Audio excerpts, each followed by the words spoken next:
Not long ago, a crocodile on your chest said more than a brand name ever could. It was subtle, elite, unmistakable, a symbol of sport, style, and quiet power.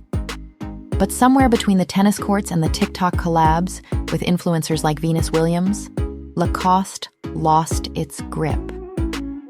What began as a revolution in sportswear turned into a global empire, and then something more confusing. A brand that was still everywhere, but no longer meant much at all. This isn't the story of a company that went bankrupt. Lacoste never closed its doors. In fact, it's selling more polos than ever, nearly 3 billion euros in revenue. But behind the numbers is a different story. One of overexposure, identity confusion, and 2 decades spent trying to fix what made the brand feel ordinary. Now, under a new creative director and a tighter strategy, Lacoste is trying to be more than a logo again. But once a brand becomes everything to everyone, can it ever feel exclusive again? What few people might know is that Lacoste didn't start with fashion. It started with sweat, frustration, and a stiff white shirt. René Lacoste was already famous by the 1920s, a French tennis prodigy with a clinical serve and an almost obsessive drive to win. But he hated the uniform. Back then, tennis was a gentleman's game, and dressing like one was mandatory. Long-sleeved button-ups, pressed trousers, and starched collars that stuck to your skin under the sun. Lacoste thought it was ridiculous. Why were athletes expected to move like machines while dressed like bankers? So he made something better. He sketched a shirt with short sleeves, soft cotton fabric, and a flat knit collar that didn't fold or flap mid-match. It wasn't flashy. It was functional. But it looked good. Clean. Effortless. The kind of garment that said you cared about performance, not appearances, which, of course, made it even more stylish. And then came the logo. Lacoste's nickname was the Crocodile, a nod to his on-court persistence, and maybe also his smile, which had just the right bite. In 1933, he partnered with textile manufacturer André Gillier to launch a full clothing line built around the new shirt. Their genius wasn't just in the polo itself, but in what they stitched onto it. A small green crocodile, right on the chest. At the time, it was revolutionary. Logos lived inside labels, not on the front of a shirt. Branding wasn't the point of clothing. Tailoring was. But Lacoste flipped that logic. He turned the logo into the garment. By the 1960s and 70s, the crocodile wasn't just a logo. It was a signal. The brand had spread beyond France, especially in the US, where a licensing deal with Izod put Lacoste polos in prep schools, golf clubs, and East Coast department stores. JFK wore them. So did golfers, yacht hobbyists, and boys headed to Ivy League interviews. It wasn't loud. It wasn't trendy. It was clean, aspirational, and quietly superior. And that was the brilliance of Lacoste. It sold you a lifestyle without having to explain it. By the late 80s, the crocodile had conquered both sides of the Atlantic. In the US, the Izod-Lacoste partnership turned the brand into a household name. In France, it remained a symbol of clean, bourgeois elegance. But success came with a cost. Lacoste wasn't niche anymore.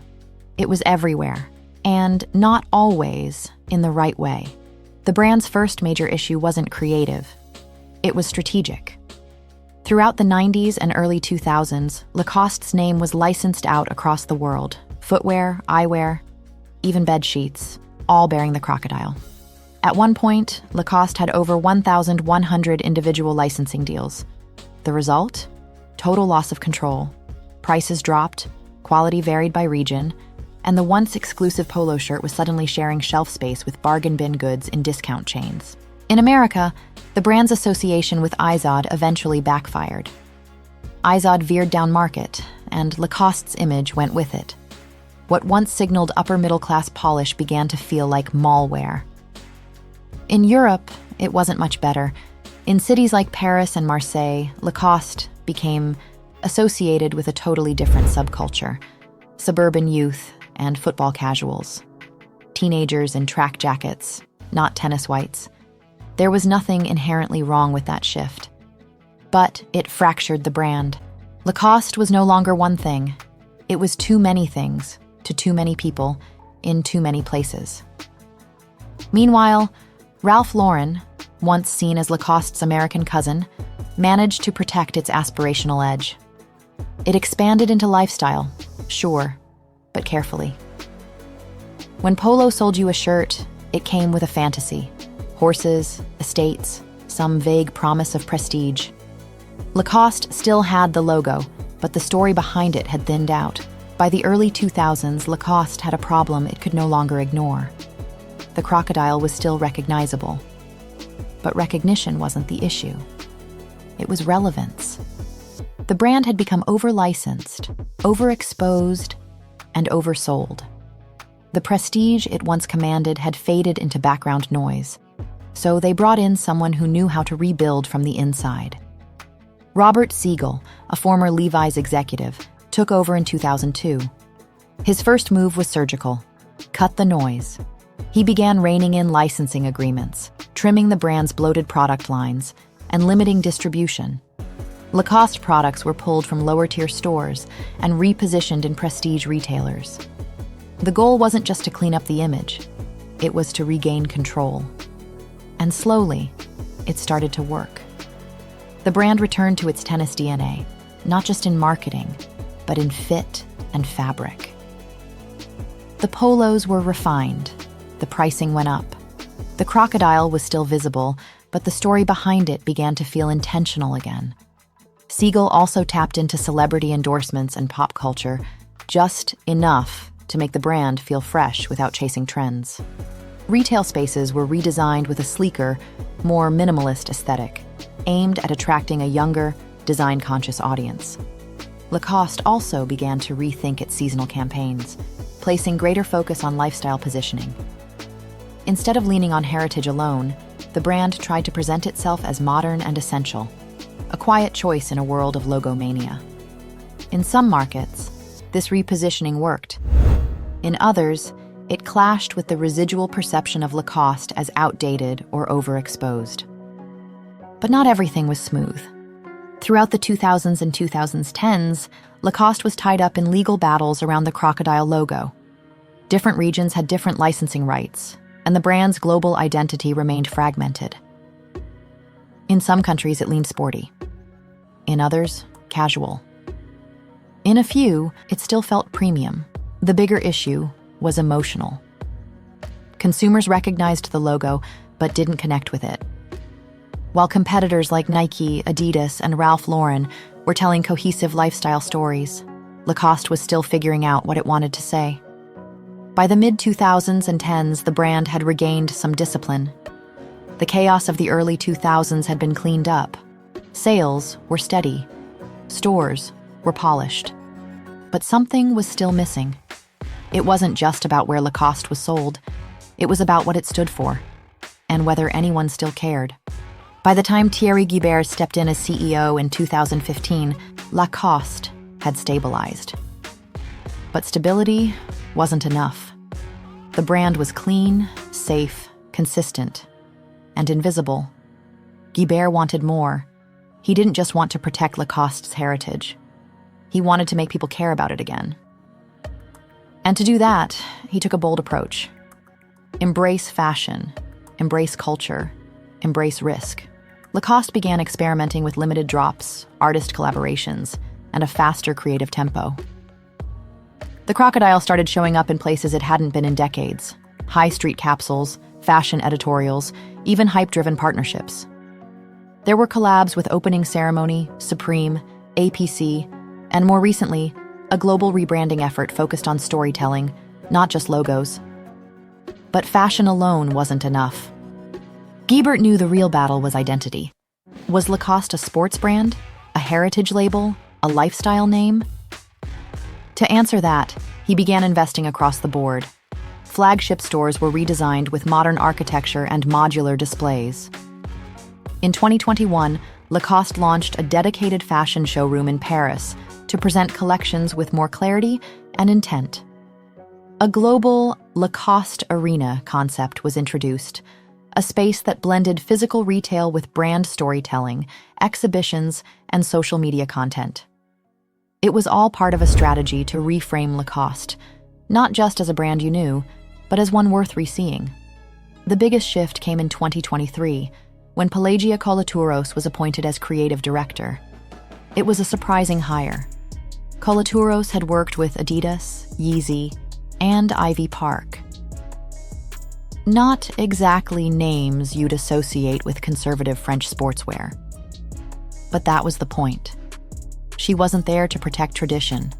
She was there to evolve it. Her first collection leaned into that tension. There were cropped polos, oversized suiting, deconstructed tennis knits. Some looks were barely recognizable as Lacoste, and that was intentional.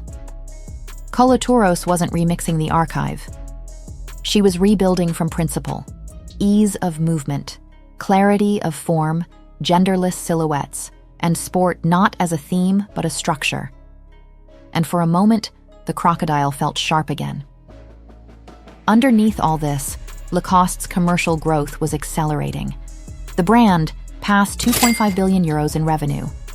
Internal reports cited 50 million items sold per year. E-commerce became a major driver, and global growth, especially in Asia and the Middle East, became a pillar of the new expansion strategy. It wasn't just a comeback, it was a repositioning. Lacoste was now aiming to compete across categories: fashion, sport, and lifestyle. A brand that could stand next to Nike in sneakers, Polo Ralph Lauren in lifestyle, and even Jacquemus or Wales Bonner in fashion, without fully committing to any of them. But with that ambition came risk. Because when a brand tries to be everything, the message doesn't always land. Lacoste's comeback has momentum, but its identity is still in flux. On the surface, everything looks sharp. Revenue is climbing, stores are sleeker, and the runway has purpose again. But behind the polish, the brand is navigating a deeper tension. It wants to be a luxury name in fashion. It also wants to move product at scale. And those goals don't always go together. Kolatouros' creative direction is bolder than anything Lacoste has shown in decades. The runway collections aren't just commercial. They're expressive, conceptual, fashion-forward. But those collections represent a tiny fraction of what Lacoste sells. Most customers never see them. What they do see is still rows of logo polos, minimalist sneakers, and neatly merchandised sportswear, often sold at massive volume through franchise partners. That disconnect raises a question. Can a brand be radical at the top and safe at the bottom without losing coherence? The bigger issue is cultural. Lacoste has history, but history cuts both ways. For some, the crocodile evokes sport and class. For others, it recalls mass production and discount racks. There's no universal memory. The logo is powerful, but it carries too many meanings to feel aspirational on its own. To fix that, Lacoste is now doing what most legacy brands eventually do, trying to curate its own mythology. The messaging is cleaner. The styling is sharper. The brand speaks in tones of intention: heritage, innovation, ease. It wants to be part of the fashion conversation again, and with the right moves, it could be. But Lacoste still has to prove that it's not just playing dress-up. Because today, relevance isn't just about looking good. It's about having a point of view. So what do you think? Can Lacoste reinvent itself for a new generation? Or is the crocodile just a symbol from the past? Thanks for watching. See you in the next one.